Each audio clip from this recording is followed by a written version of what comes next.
ఇప్పుడే ఎన్గోల్డ్ బయర్స్ కి కాల్ చేయండి. మీ తాకట్టు బంగారం కష్టాలకి గుడ్ బై చెప్పండి.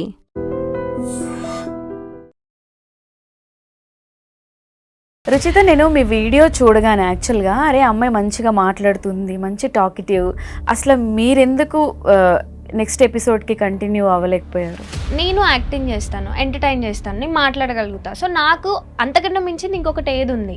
ఆవిడ వచ్చారు, హడావిడి చేసి వెళ్ళిపోయారు, అది మీరేనా? ఏమైనా చెప్పిందా నా గురించి? వీలైనంత తొందరగా నీకు పెళ్లి చేసేద్దామని అంటుంది. నాలాంటి కంటెస్టెంట్ ఇంకెవరైనా దొరికి ఉండొచ్చు, లేకపోతే ఇంకెక్కడైనా నేను వర్త్ కాదు అని వాళ్ళు ఫీల్ అయ్యి ఉండొచ్చు. మేబీ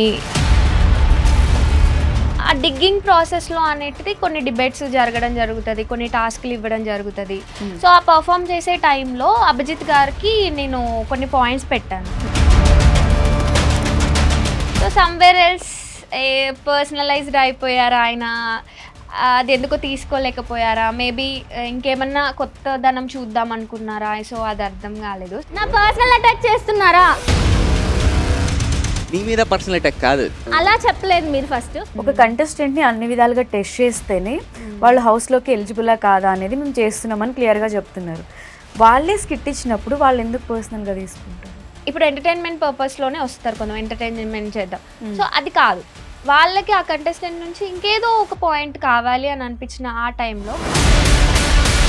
ఇప్పుడు బిగ్ బాస్ అగ్ని పరీక్ష అనేది కామనర్స్కి కదా.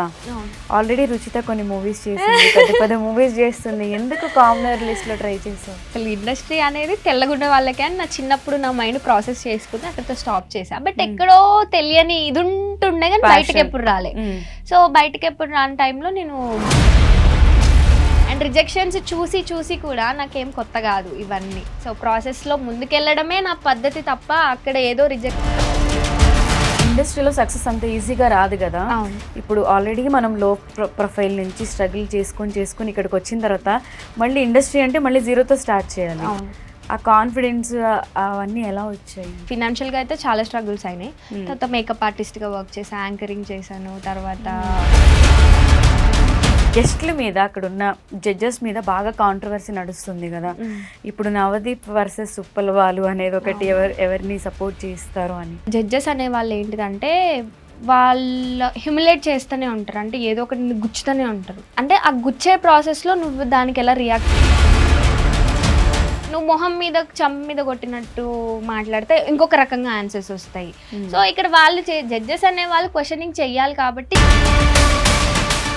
Hello guys, welcome to I dream media. నేను మీ నందు. రీసెంట్గా బిగ్ బాస్ అగ్ని పరీక్ష సీజన్ 2 అయితే స్టార్ట్ అయింది. దాంట్లో ఎంతోమంది కంటెస్టెంట్స్ తన టాలెంట్ని ప్రూవ్ చేసుకున్నారు.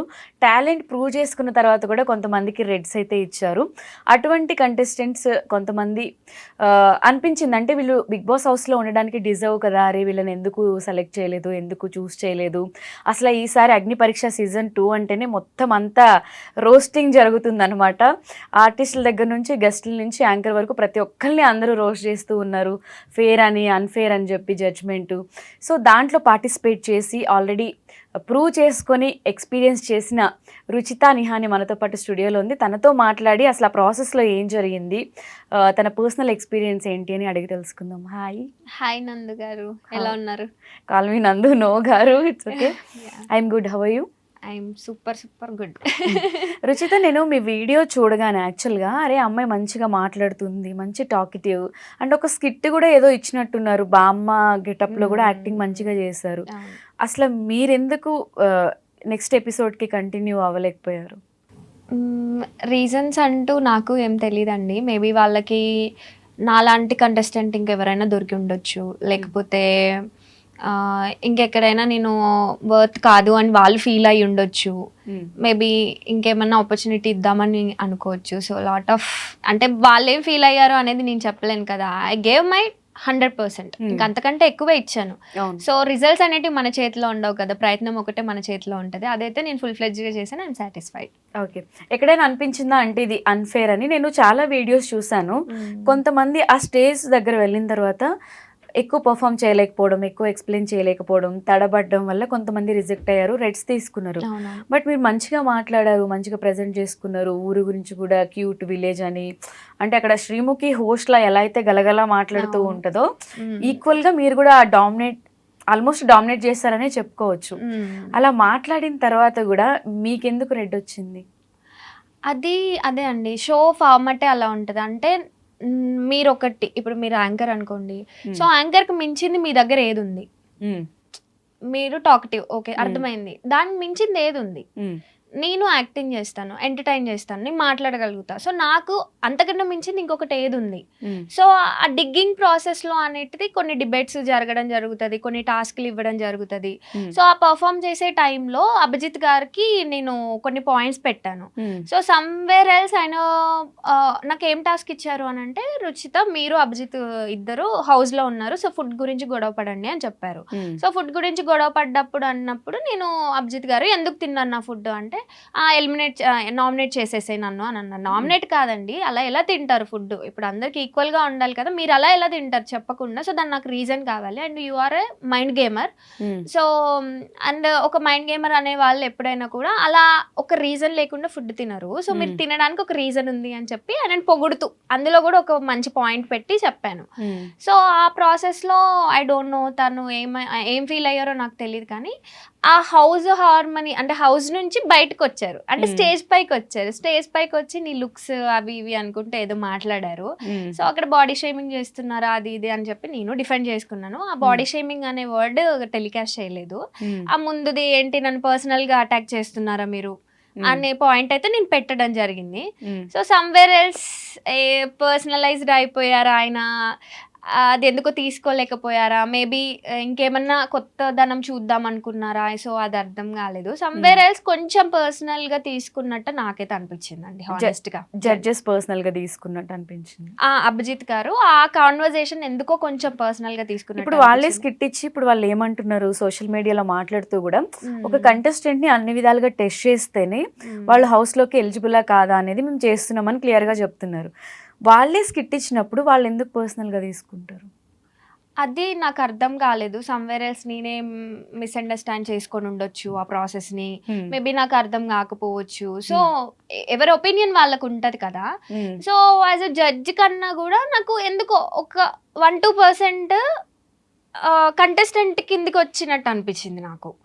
ఐ ఫెల్ట్ అక్కడ నాకు అర్థమైంది, అయ్యో ఏదో సిచ్యువేషన్ ఏదో గయబ్ అవుతుంది, ఇంకా కొంచెం నేను అలర్ట్గా ఉండాలి అని చెప్పి I said sorry also.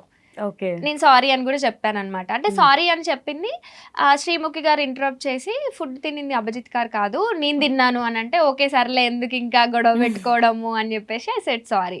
So అక్కడ జెన్యూన్ ప్రాసెస్ జరుగుతుంది. అండ్ జెన్యూన్ గానే అందరు ఒక కంటెస్టెంట్ లో వాళ్ళకి ఏది చూపించాలి అని అనుకుంటున్నారు కాకుండా వాళ్ళు ఏం చూద్దాం అనుకుంటున్నారు అంటే, ఇప్పుడు ఎంటర్టైన్మెంట్ పర్పస్ లోనే వస్తారు కొంచెం, ఎంటర్టైన్మెంట్ చేద్దాం. సో అది కాదు, వాళ్ళకి ఆ కంటెస్టెంట్ నుంచి ఇంకేదో ఒక పాయింట్ కావాలి అని అనిపించిన ఆ టైంలో కొన్ని వర్డ్స్ యూజ్ చేయడం, అది దట్టు అడగాల్సిన పద్ధతిలో కాకుండా కొంచెం వేరే రకంగా అడగడం వల్ల కొంచెం కంటెస్టెంట్స్ హర్ట్ అవ్వడం జరిగింది. సో ఆ ప్రాసెస్ ఆల్ అబౌట్ అగ్ని పరీక్ష అంటేనే ఇంకా అన్ని రకాలుగా పరీక్షలు పెడతారు, అవన్నీ తట్టుకొని ఆ మైండ్ గేమ్స్ ఆ మాటల్ని ప్రతిదీ తట్టుకొని మనం నిలబడి చూపించాలి. సో అభిజిత్ గారు కూడా అలా చెప్పినప్పుడు నేను ఒకటే అన్నాను, ఆమె గుడ్ లర్నర్ అండి, మీరు చెప్పిన పాయింట్ నేను తీసుకుంటాను, నేను తీసుకొని దాన్ని నేను అనలైజ్ చేసుకుంటా. ఓవర్ కాన్ఫిడెంట్ అన్నాను నన్ను. సో ఓవర్ కాన్ఫిడెంట్ అంటే నేనైతే ఓకే మీరు నాకంటే చాలా జీవితం చూసిన వాళ్ళు ఒక సజెషన్ ఇచ్చారు ఓవర్ కాన్ఫిడెంట్ అని చెప్పి, సో దాన్ని నేను అనలైజ్ చేసుకుంటాను. ఇన్ కేస్ నిజంగా నేను ఓవర్ కాన్ఫిడెంట్ అని నేను నిజంగా ఫీల్ అయితే దాన్ని ఇంప్లిమెంట్ చేస్తా, అదర్వైజ్ నేను తీసేస్తా. But thanks for the suggestion అని చెప్పేసి ఐ వెంట్ అవుట్. సో అది కూడా వాళ్ళకి కాలినట్టు అనిపించింది మీకు. మరి ఇదంతా ఫస్ట్ డే షూట్ ఒక వీడియోలో ఇది చూసాం, మరి నెక్స్ట్ డే మళ్ళీ పిలిచారా? అది బామ్మ గెటప్ వేసి అది కూడా చేశారు కదా, అది త్రూ అవుట్ అండి. నేను మార్నింగ్ 8 o'clockకి సెట్కి వెళ్ళాను విత్ బామ్మ గెటప్. లోపల ఆల్రెడీ డ్రెస్ ఉండింది నాకు.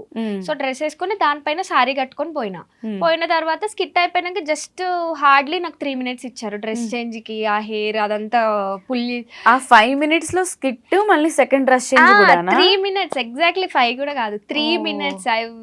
అంటే పరిగెత్తాను కదా, మామూలుగా పరిగెత్తలేదు. అండ్ వాళ్ళు అలో చేయనన్నారు ఫస్ట్. అంటే టైం అయిపోతుంది, ఆల్రెడీ టైం అయిపోతుంది, ఏ contestant కి మేము టైం ఇవ్వట్లేదు అంటే ప్లీజ్ ట్రస్ట్ చేయండి మంచిగా ఉంటది అని చెప్తే లేదు నో అన్నారు. ఒక 1 hour వాళ్ళని రిక్వెస్ట్ చేసిన తర్వాత ఇంకా అంటే అక్కడ టెక్నికల్ ఆస్పెక్ట్స్ కూడా మనం కన్సిడర్ చేయాలి కదా. సో వాళ్ళకంటే ఒక టైం లైన్ ఉంటుంది. ఇప్పుడు నేను వెళ్ళి డ్రెస్ చేంజ్ చేసుకొని అదంతా చేసుకొని వచ్చేసరికి ఎంత టైం అవుతుందో మనకు తెలియదు. సో వాళ్ళ ప్రీవియస్ ఎక్స్పీరియన్సెస్ బట్టి మీకు ఇవ్వలేకపోతున్నాం అన్నారు. నేను అర్థం చేసుకున్నా. మళ్ళీ ఏమనుకున్నారు, ఓకే సరేలే కానీ నమ్ముతున్నాము ఈ ఒక్కసారికి అని అన్నారు. 3 minutes లో మంచిగా రెడీ అయ్యేసి మళ్ళీ షోకి వచ్చేసి ఆ 3 minutes లోనే మళ్ళీ సాంగ్ కి డాన్స్ చేసి ఫుల్ ఆన్ ఎనర్జీతో మళ్ళీ ఎంటర్టైన్ చేసి సెల్ఫ్ ఇంట్రడక్షన్ ఇచ్చుకొని మార్నింగ్ 8 నుంచి వస్తే నేను నైట్ 1 o'clockకి నన్ను ఎంటర్ చేశారనమాట. సో చాలా ఇదిగా ఉండే.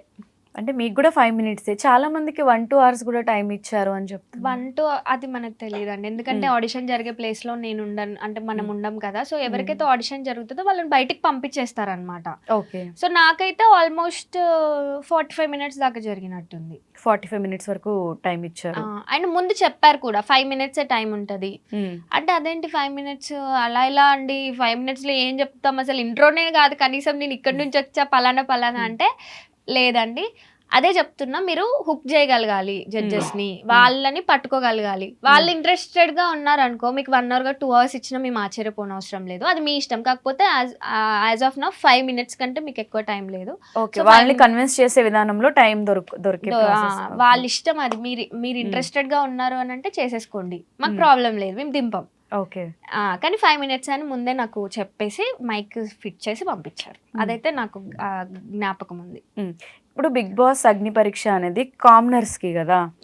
ఆల్రెడీ రుచిత కొన్ని మూవీస్ చేసింది, పెద్ద మూవీస్ చేస్తుంది. ఎందుకు కామనర్ లిస్ట్ లో ట్రై చేసావు? యా సో 5 years బ్యాక్ నేను ఇండస్ట్రీకి వచ్చిన. చిన్నప్పటి నుంచి యాక్టర్ అవ్వాలని బాగా ఆశ ఉండే, కానీ కలర్ పాయింట్ ఆఫ్ వ్యూలోనే నేను ఆగిపోయినా. టు బి హానెస్ట్, ధైర్యం లేక కాదు, కలర్ గురించే ఆగిపోయినా. అంటే నేను చూసిన వాళ్ళందరూ తెల్లగానే ఉన్నారు, నల్లగా ఎవరన్నా ఉంటే మేబీ నాకు కొంచెం ధైర్యం వచ్చేదేమో. ఎవరు చూడు తెల్లగానే కనిపిస్తున్నారు. నాలాంటి వాళ్ళకి అసలు ఇండస్ట్రీ అనేది తెల్లగుండే వాళ్ళకే అని నా చిన్నప్పుడు నా మైండ్ ప్రాసెస్ చేసుకుని అక్కడితో స్టాప్ చేశా. బట్ ఎక్కడో తెలియని ఇది ఉంటుండే కానీ బయటకి ఎప్పుడు రాలే. సో బయటకి ఎప్పుడు రాని టైంలో నేను బీటెక్ తర్వాత కోవిడ్ వచ్చింది. కోవిడ్లో సంహౌ సోషల్ మీడియా మీద మనకి ఎక్కువ గ్రిప్ రావడం వల్ల ఇంకా ఆ టైంలో లేదు ఇంకా మనం వెనకకి తిరిగి చూసుకుంటే ఏముండదు, మళ్ళీ ఇంకో రోగం వస్తే చచ్చిపోతాం, ఏమన్నా చేయాలంటే ఇప్పుడే చేయాలి అని చెప్పేసి ఇండస్ట్రీకి వచ్చి ఆడిషన్స్ ఇచ్చా. సో ఇచ్చినప్పుడు నాకు రాజ్ తరుణ్ గారి మూవీ నుంచి నాకు ఒక కాల్ వచ్చింది అనమాట, కాస్టింగ్ త్రూ. నువ్వు రాజ్ తరుణ్ గారి మూవీకి సెలెక్ట్ అయినావు అని అంటే నేనా, oh my god, Raj Tarun movie, Raj Tarun కి ఫ్రెండ్ గా అంటే ఇంకా సంకల్ గుద్దుకుంటే వెళ్తే అక్కడ బ్యాక్గ్రౌండ్ లో యూజ్ చేశారు నన్ను. I got some 600 rupees something ఆ టైంలో. సో అది per day remuneration 600. Yes 1500 actually. 1500 అయితే నన్ను పిలిచిన వాళ్ళు దొబ్బేసి 600 rupees ఇచ్చారు. అది కూడా 1 year తర్వాత ఇచ్చారు. నా ఫస్ట్ పేమెంట్ నాకు 1 year తర్వాత వచ్చింది, అట్లీస్ట్ వచ్చింది. నేనేంటంటే ఒరే జ్ఞాపకంగా ఉంటది, పైసలు ఇస్తే ఫస్ట్ పని కదా మనం చేసింది, నా ఫస్ట్ వర్క్. సో ఇంకా ఏమో ఆయన అలా చేశారు. ఆ రోజు నుంచి ఈ రోజు వరకు పైసల గురించి ఎప్పుడూ గొడవలే. అంటే గొడవలు అంటే ప్రాపర్ గా పైసలు ఇచ్చేదే ఉండదు అనమాట. సో అట్లా నా జర్నీ స్టార్ట్ అయింది. సో రిజెక్షన్స్ కలర్, బ్యాక్గ్రౌండ్, డబ్బులు అన్ని ఏదో ఒక రిజెక్షన్, ఏదో ఒక పేరు చెప్పైతే రిజెక్ట్ చేశారు. ఎవ్వరు నమ్మలేదు, అంటే మెయిన్ స్ట్రీమ్ లో ఇవ్వడానికి అసలు ఎవ్వరు నమ్మలేదు. సంహో ఒక 4 years 3 years దాటిన తర్వాత నాకు ఇంకా కొంచెం మా ఫ్రెండ్ రోల్స్ అవి పక్కనో ఆ ముందు కనబడము, అట్లీస్ట్ ఎక్స్ప్రెషన్స్ ఇవ్వడము, అట్లా బ్యాక్గ్రౌండ్ కొన్ని రోజులు తిప్పారు. తర్వాత ఏదైనా ఎక్స్ప్రెషన్స్ ఇచ్చేటప్పుడు ముందు పెట్టేవాళ్ళు. సో స్టిల్ ఇప్పటికే అదే ఉంది. సో ఏమన్నా బెటర్మెంట్ దొరుకుతుందేమో లైఫ్ లో, ఒక స్టెప్ ఎక్కగలుగుతాము. ఇంకా చాలా డీలా పడిపోయా నేను. 5 years అవుతుంది కదా, అరే ఏంట్రా అని అనుకున్నప్పుడు కొంచెం అరే టాలెంట్ ఉంది కదా, ఎందుకు ఎవరు యూజ్ చేసుకోవట్లేదు అన్న చిన్న బాధ ఉండేది. సో ఆ ప్రాసెస్ లోనే నాకు అగ్ని పరీక్ష ఇది వచ్చింది. నేనేమనుకున్నా అంటే సెలబ్రిటీ లాగా పోదామని, నా లాంగ్ టర్మ్ గోల్.